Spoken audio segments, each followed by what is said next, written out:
اللہ تعالی نے فرمایا وَرَفَعْنَا لَكَ ذِكْرَكَ، اللہ نے قرآن مجید میں اعلان کر دیا محبوب آپ کے ذکر کو آپ کے لیے بلند کر دیا۔ تاجدار مدینہ کے ذکر کو بلند کرنے والی ذات پروردگار عالم کی خالق کائنات کی ذات ہے، جس کے ذکر کو اللہ بلند کرے کس کی مجال، کس میں جرت کہ اس کے ذکر کو کم کر سکے۔ ذکر مصطفیٰ کل بھی ہو رہا تھا، آج بھی ہو رہا ہے، صبح قیامت تک ہوتا رہے گا۔ پروردگار عالم خالق کائنات کے محبوب جو ٹھہرے، اللہ تعالی نے جن کے صدقے میں کائنات کو بنایا، تو اللہ نے ان کے ذکر کو بھی بلند کر دیا۔ اور اللہ تعالی نے حضور کو بھیجا نا، تو کنیکشن دیکھیں حضور کا، ادھر رب سے ادھر بندوں سے۔ نام میرے آقا کا جب زبان پہ آتا ہے لوگوں، نام کتنا پیارا، کتنا مبارک، نام میرے آقا کا محمد صلی اللہ علیہ وسلم۔ جب اس کو آپ کاغذ پر لکھیں گے نا تو میم ہے میم دال، اوپر سے شروع کریں گے، میم بنائیں گے، نیچے کو آتے چلے جائیں، لاسٹ میں دال آتا ہے تو دال نیچے ہے، میم اوپر ہے۔ آقا کے نام پر ذرا غور کر کے دیکھ لو، میم اوپر دال نیچے، میم اوپر دال نیچے۔ اب ذرا توجہ سے سننا، پروردگار عالم نے نام بھی کتنا پیارا، نام بھی کتنا افضل، کتنا اعلیٰ عطا فرمایا۔ میم اوپر ہے، دال نیچے ہے۔ دال یہ بندوں سے دال لی گئی، بندہ جو ہے نا، بندہ میں دال آتی ہے تو دال لی گئی، اور مولا سے میم لی گئی، میم اوپر دال نیچے۔ تو پتہ لگا نام مصطفیٰ خود بتاتا ہے، میرے آقا کا نام خود دنیا کو بتا رہا ہے لوگوں۔ مولا کی میم اوپر ہے، مطلب مولا سے تعلق بڑا مضبوط ہے، اور بندوں کی دال نیچے ہے تو ادھر بندوں سے بھی تعلق ہے۔ تو پتہ یہ چلا کہ یہ ذات گرامی اتنی مقدس ہے کہ مولا سے تعلق ہے لینے کے لیے، اور بندوں سے نیچے دال سے تعلق ہوا دینے کے لیے۔ ادھر سے لینا ہے، ادھر کو دینا ہے، مولا سے لینا ہے، بندوں کو عطا کرنا ہے۔ یہ اللہ نے شان عطا فرمائی محبوب، میں مولا ہوں، میں تجھے دوں گا، سارے خزانے تیرے قدموں میں ڈال دوں گا، تو میرے بندوں میں تقسیم کرتے رہنا۔ دینے والا خدا اور بانٹنے والے مصطفیٰ۔ یہ شان میرے مصطفیٰ کریم کی، یہ شان میرے آقا کی، ذکر کتنا بلند اللہ نے کر دیا۔ یاد رکھنا میرے عزیزو، اللہ نے قرآن مجید میں فرما دیا، اللہ کا قرآن کہتا ہے کل من علیہا فان وَيَبْقَى وَجْهُ رَبِّكَ ذُو الْجَلَالِ وَالْإِكْرَامِ۔ اللہ نے اعلان فرما دیا ایک دن ایسا آئے گا ساری کائنات فنا ہو جائے گی، ساری کائنات فنا ہو جائے گی، باقی رہنے والی ذات میرے مصطفیٰ کی۔ باقی اگر کچھ رہے گا تو اللہ کی ذات باقی رہے گی، باقی رہنے والی ذات خدا کی۔ وَيَبْقَى وَجْهُ رَبِّكَ ذُو الْجَلَالِ وَالْإِكْرَامِ۔ اللہ کی ذات باقی رہے گی، ساری کائنات فنا ہو جائے گی، تو رب کی ذات باقی، اور میرے مصطفیٰ کا تعلق مولا سے ہے، مولا کی ذات باقی، تو جو رب باقی، اس رب کے باقی رہنے کے سبب میرے مصطفیٰ کا ذکر بھی باقی۔ اس لیے کہ اللہ تعالی نے فرما دیا ان اللہ وملائکتہ یصلون علی النبی، اللہ تعالیٰ نے فرما دیا بے شک اللہ اور اس کے فرشتے درود بھیجتے ہیں اس غیب بتانے والے نبی پر۔ تو جو رب مصطفیٰ پر درود بھیجتا ہے وہ باقی، درود بھیجنے والی ذات باقی، یعنی ذکر مصطفیٰ تو خود پروردگار کر رہا ہے، تو جب رب باقی تو ذکر مصطفیٰ باقی۔ اے ذکر مصطفیٰ کو مٹانے والوں، میرے آقا کا ذکر نہ کل مٹا تھا نہ آج مٹے گا، نہ کوئی طاقت صبح قیامت تک مٹا سکتی ہے۔ فرمایا یصلون علی النبی، درود بھیجتے ہیں غیب بتانے والے نبی پر۔ اچھا یہ نبی جو لفظ ہے نا، نبی کا معنی ہی ہوتا ہے غیب کی خبریں دینے والا، چھپی ہوئی باتیں بتانے والا، چھپے ہوئے راز کھولنے والا۔ پروردگار عالم کی ذات، چھپی ہوئی ذات کس نے بتایا؟ مصطفیٰ نے بتایا۔ ساری کائنات کے لوگوں سے پتہ کر لو، معلوم کر لو، پوچھ لو، سوال کرو کیا کسی نے خدا کو دیکھا ہے؟ جواب ملے گا نہیں دیکھا تو پھر معلوم کرو کیوں مانتے ہو؟ دنیا والے جواب دیں گے ایک دیکھنے والے کا کہاں مان لیا ہے، ایک دیکھنے والے کا کہاں مان لیا ہے، بن دیکھے ہم نے اس کو خدا مان لیا ہے۔ دیکھا نہیں ہے ہم نے مگر حضور نے بتایا۔ حضور نے کیسے بتایا؟ ایسے نہیں بتا دیا۔ حضرت آدم علیہ السلام نے جب قوم سے کہا نا اللہ ایک ہے، قوم نے سوال کیا کس نے بتایا؟ کہنے لگے مجھے بلبل سدرا نے بتایا، جبرائیل امین نے بتایا۔ حضرت نوح نے کہا اللہ ایک ہے، قوم نے کہا کس نے بتایا؟ فرمایا مجھے جبرائیل نے بتایا، فرشتوں کے سردار نے بتایا۔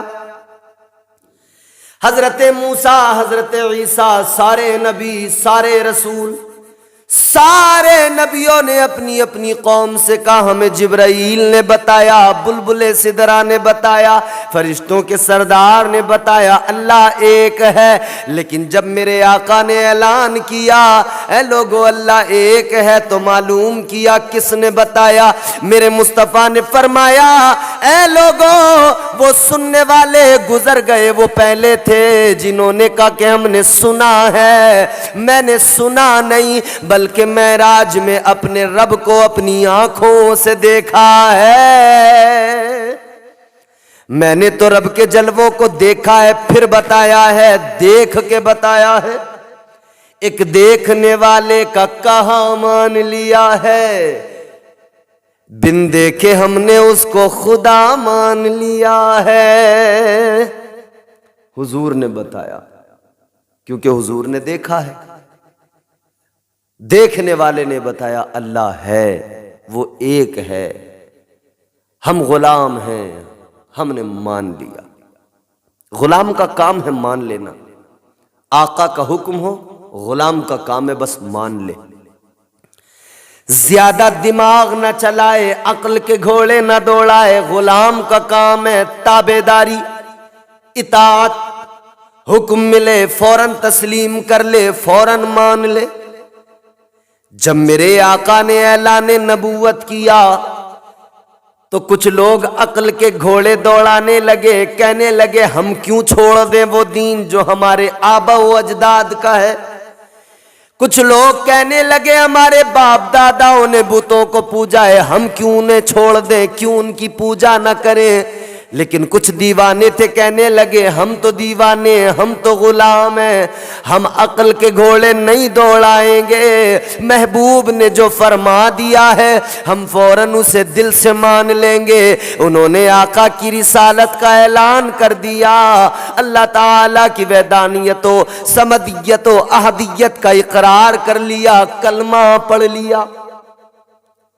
حضور پیدا ہوئے تھے مکے میں، اہل مکہ نے بچپن دیکھا، جوانی دیکھی، مگر جب بات آئی نا توحید کی تو انکار کر گئے۔ حالانکہ صادق الوعد الامین کہتے تھے، مگر خدا جب دین لیتا ہے تو عقلیں چھین لیتا ہے۔ سب کچھ دیکھا تھا، حضور کی زندگی دیکھی تھی، مگر ماننے سے انکار کر بیٹھے۔ تو غلام کا کام کیا، عقل کے گھوڑے نہ دوڑائے فوراً مان لے۔ جنہوں نے آقا کو صادق الوعد الامین کہا، جوانی دیکھی، بچپن دیکھا، جانتے تھے بے مثالی شخصیت ہے، انہوں نے دیکھے تھے نا آقا کے شب و روز۔ مکے کے اندر جوانیاں اس دور میں نہ جانے کتنوں پہ آئیں، مگر آقا کی جوانی لاجواب۔ کیسی جوانی میرے آقا کی، تاجدار مدینہ کی جوانی کیسی۔ آج ہم اپنی جوانیاں دیکھیں، ہمارے نوجوانوں کا حال، ہماری جوانیاں کیسی، اللہ اللہ، ہم جوانیوں میں خواب غفلت میں پڑے ہیں۔ ہماری جوانیاں کیسی، راتوں کو جاگنے والے، دنوں کو سوتے رہتے ہیں، پڑے رہتے ہیں۔ لیکن میرے آقا کی جوانی دیکھو، ہمارے ہاں جوانوں کا حال یہ، کمزوروں پر ظلم کیا کرتے ہیں۔ میرے آقا کی جوانی کا عالم یہ، میرے آقا نے ایک تنظیم بنائی، مکے کے سارے جوانوں کو جمع کیا، میرے حضور نے ایک تحریک بنائی، تنظیم بنائی، کمیٹی بنائی۔ آج بھی بڑی کمیٹیاں بنتی ہیں، وہ کام کرے نہ کرے، مگر میرے آقا نے بھی ایک تنظیم کمیٹی بنائی۔ اس کا کام کیا تھا، میرے آقا نے سب کو بیٹھا کر فرما دیا، سنو، ہماری جماعت، ہماری کمیٹی، ہماری تنظیم کام یہ کرے گی کہ ہم غریبوں کی مدد کریں گے، غریبوں کا حق دلائیں گے۔ اس دور میں بہت حق مارتے تھے لوگ، کمزوروں پر ظلم زیادتیاں کرتے تھے۔ جو مالدار تھے تو دور جہالت تھا نا، جس کی لاٹھی اس کا بھینس، یہی قانون تھا۔ میرے آقا نے اعلان کر دیا، ہم کمزوروں کو حق دلائیں گے، ہم غریبوں کو ان کا حق دلائیں گے۔ میرے حضور اپنے مصاحبین کے ساتھ ہیں، کوئی تبصرہ ہو رہا ہے کہ حضور کے کانوں میں کسی کے رونے کی آواز آئی، تاجدار مدینہ کے رونے کی آواز، تاجدار مدینہ کے کانوں میں کسی کے رونے کی آواز آئی۔ وہ مصطفیٰ جو رحمت بن کے آئے، کسی کا رونا کیسے گوارا کر لیں۔ میرے آقا نے آگے بڑھ کے دیکھا، آواز کدھر سے آ رہی ہے۔ جب دیکھا تو گلی کے نکڑ پہ ایک رونے والا رو رہا ہے اور کہتا ہوا جا رہا ہے کہ مکے میں کوئی بھی میری مدد کرنے والا نہیں ہے، مکے میں مجھ پر ظلم ہو رہا ہے۔ تاجدار مدینہ آگے بڑھے، میرے آقا نے اس کے کاندھے پر یوں ہاتھ رکھا، تو وہ ید اللہ والا ہاتھ جب اس کے کاندھے پہ آقا نے رکھا، اس ہاتھ کی نرمی، اللہ اکبر، اس نے محسوس کی۔ اور نرمی، ہاتھ کی نرمی کا عالم کیا۔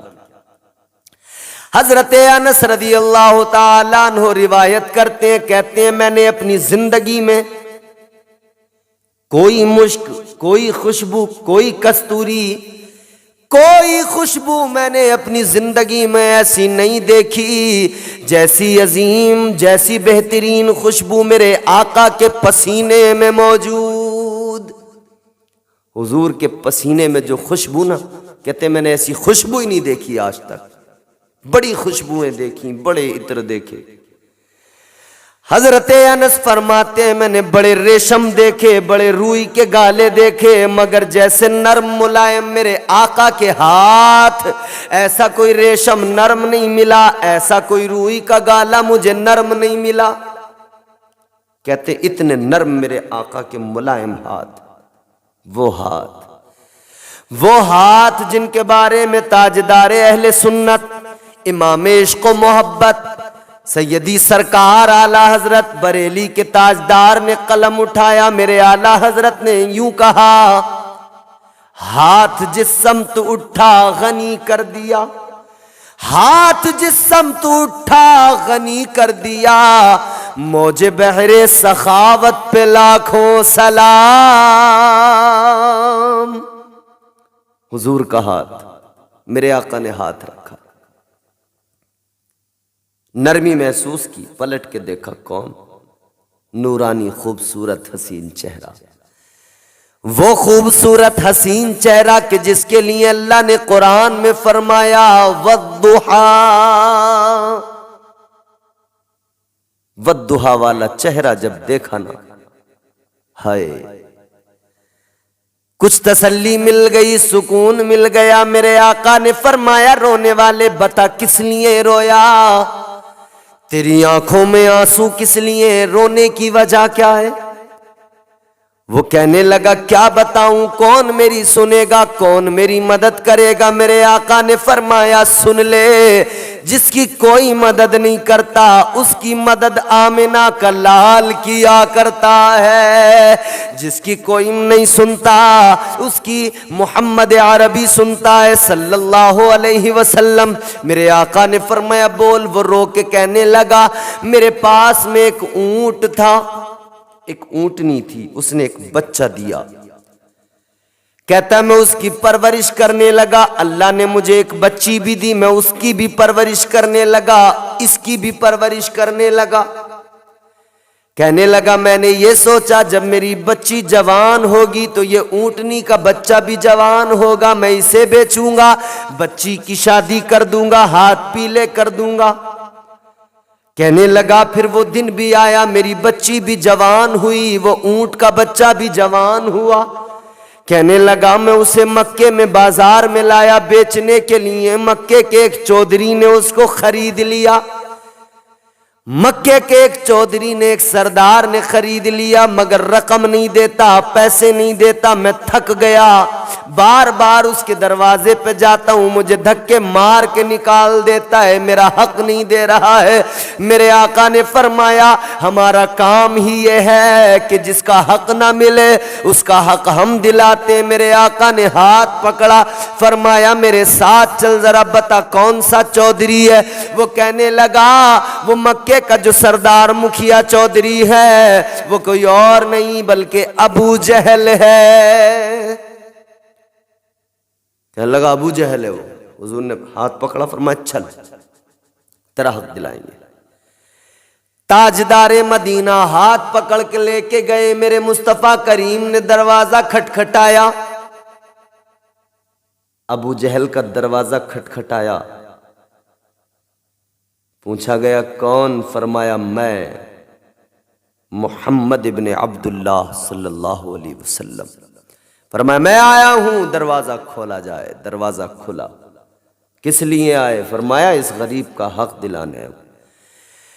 ابو جہل جیسے ہی آیا، جیسے ہی میرے آقا کے چہرے کو دیکھا، نبوت کا رعب اور جلال یہ ہوتا ہے، گھبرا گیا، کانپنے لگا۔ حضور نے فرمایا اس کا حق دے، اس کی جو رقم تجھ پر ہے وہ دے۔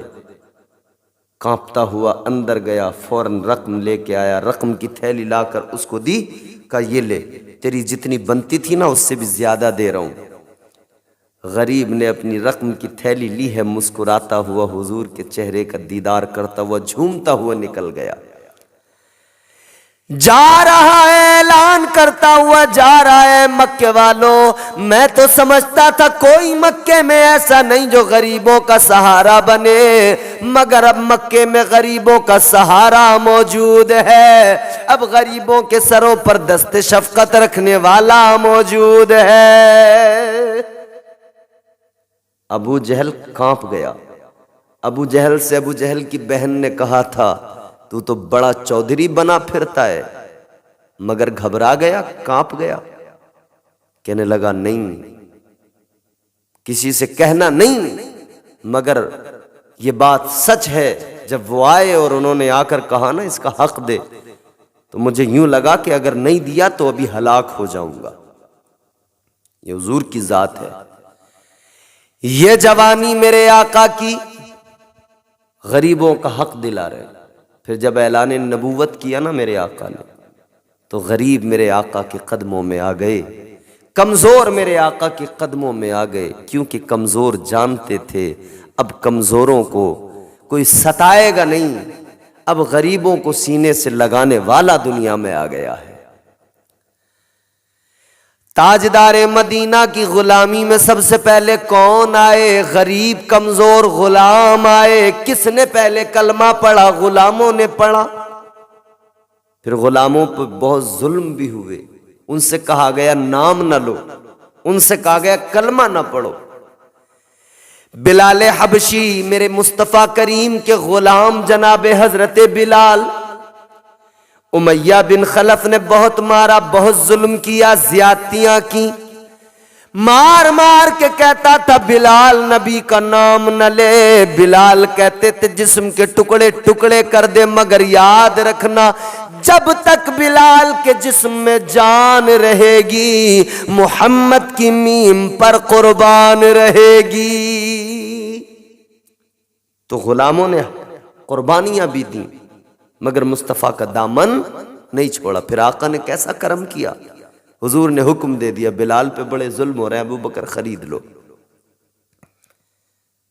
گرم ریت پہ لٹا کے وزنی پتھر سینے پہ رکھ کے امیہ ظلم کر رہا ہے۔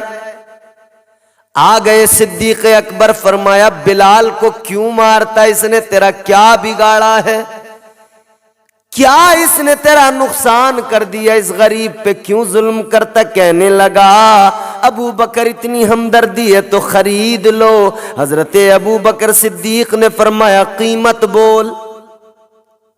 اسے بیچنا تو نہیں تھا، سوچنے لگا اٹپٹی قیمت بتاؤں گا، زیادہ بتاؤں گا، نہیں خریدیں گے، چلے جائیں گے۔ امیہ کہنے لگا بلال کو اگر خریدنا ہے تو قیمت ہے 1000 درہم۔ سوچ رہا تھا 1000 بتاؤں گا تو نہیں خریدیں گے، کیونکہ بلال کے تو 1000 درہم بہت بڑی قیمت ہو گئی، بلال کی قیمت کون دے گا اتنی بڑی۔ جیسے اس نے کہا 1000 درہم میں بیچوں گا، حضرت ابو بکر صدیق نے ایک لفظ بھی نہیں کہا، 1000 درہم کی تھیلی نکالی، اس کے ہاتھ پر رکھ دی، یہ تو حیران ہو گیا، اور بازار میں کھڑے لوگ بھی حیران ہو گئے، بلال کی اتنی قیمت دی ہے۔ مگر امیہ نے سوچا رہے انہوں نے تو 1000 درہم دے دیے، نیت بدل گئی، مکر گیا، کہنے لگا ابو بکر میری زبان پھسل گئی تھی، 1000 نہیں میں 2000 بولنے والا تھا۔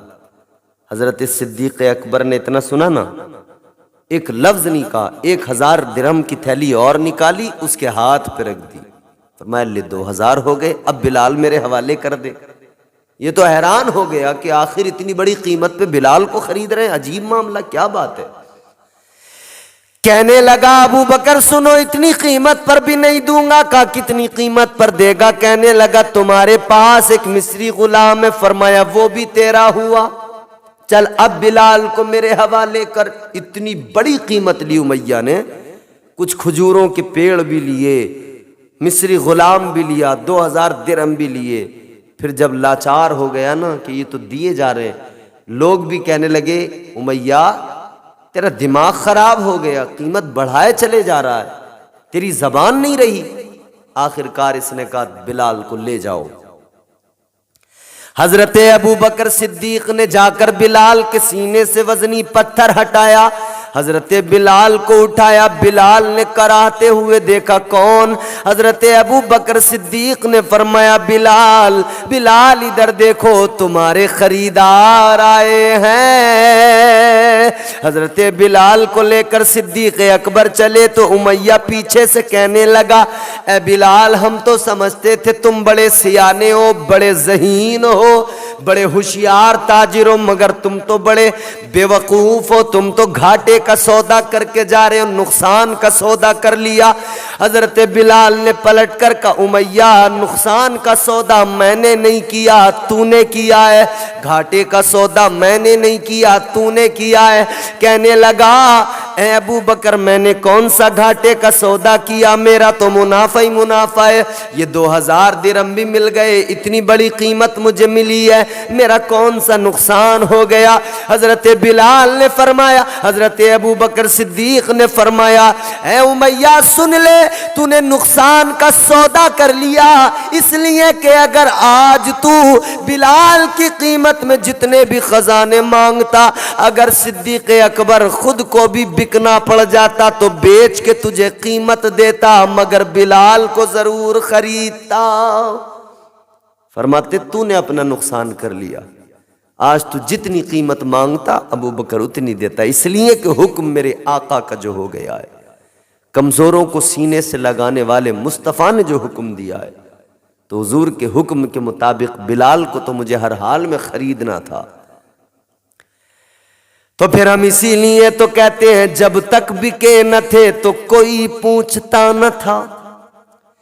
وہ بلال جو کالے رنگ کے حبشہ کے رہنے والے مگر مصطفیٰ کی غلامی نے انہیں امت کا امام بنا دیا، تو گویا حضرت بلال کے یہی تو جذبات رہے کہ جب تک بکے نہ تھے تو کوئی پوچھتا نہ تھا، جب تک بکے نہ تھے تو کوئی پوچھتا نہ تھا، تم نے خرید کر مجھے انمول کر دیا۔ یا رسول اللہ یہ آپ کی غلامی ہے، آپ نے اپنی غلامی میں انمول بنا دیا۔ کل حضور کے صحابہ حضور پر جان چھڑکتے تھے، کس لیے کہ غریبوں کا، کمزوروں کا سہارا ہے مصطفیٰ۔ حضور کی جوانی لاجواب، بچپن لاجواب، حضور کی زندگی ہر طبقے کے لیے نمونہ عمل ہے۔ حضور کی زندگی بے مثالی زندگی ہے۔ حضور سے پیار کریں، محبت کریں، عشق کریں مدینے والے آقا سے، زندگی سنور جائے گی۔ مقدروں کی معراج ہوتی ہے حضور کا عشق اگر سینے میں آ جائے۔